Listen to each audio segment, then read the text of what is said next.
Hello and welcome to our very first broadcast of HWH, History with Horace.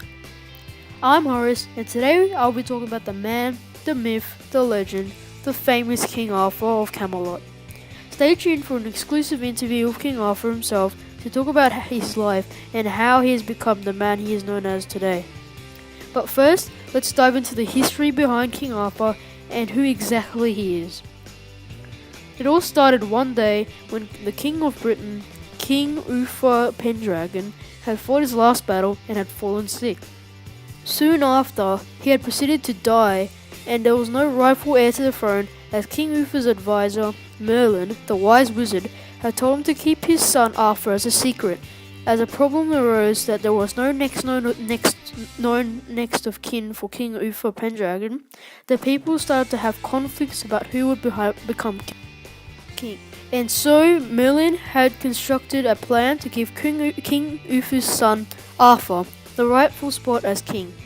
Merlin had placed a sword stuck in stone with the words, "Whoever who pulleth this sword out of this stone is the rightful king of Britain," engraved on the stone. Many came to the rock and tried to pull the sword out of the stone, but one after another they failed. The stone was then guarded, and luckily Arthur was looking for a sword for his friend and happened to come across this sword. He realized it was a mighty fine sword, but was unaware of the value of the sword. Arthur, of course, pulled the sword out with ease, and to many people's surprise, he became the rightful king of Britain. But I digress. Enough from me. Here's Arthur himself to talk about his life in this exclusive interview. Well, I'm glad you were able to make it out of the afterlife for this interview, Arthur. What can I say? I'm a legend. That is true. But anyway, Arthur, how do you think you've changed Britain?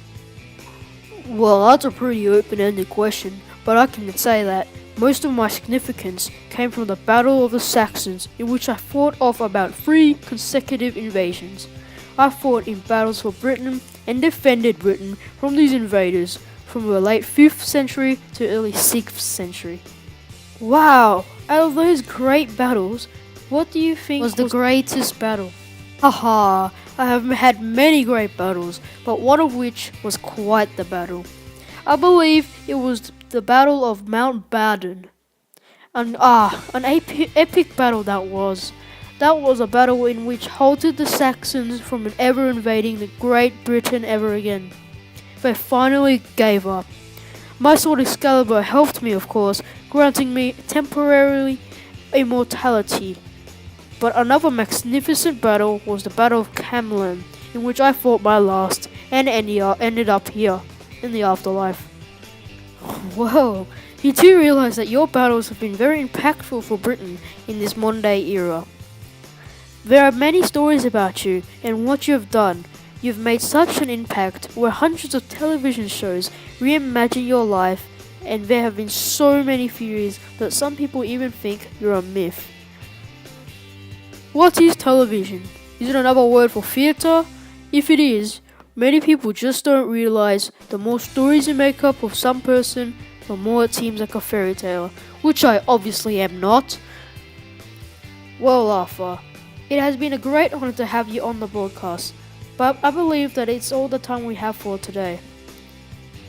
Whoa, we can't talk about me all day, can we? Anyway, that's all the time we have for today. Make sure you tune in next time, as we are interviewing the notorious Robin Hood next on History with Horace. Thanks for tuning in, and we'll see you next week on Tuesday at 9 a.m.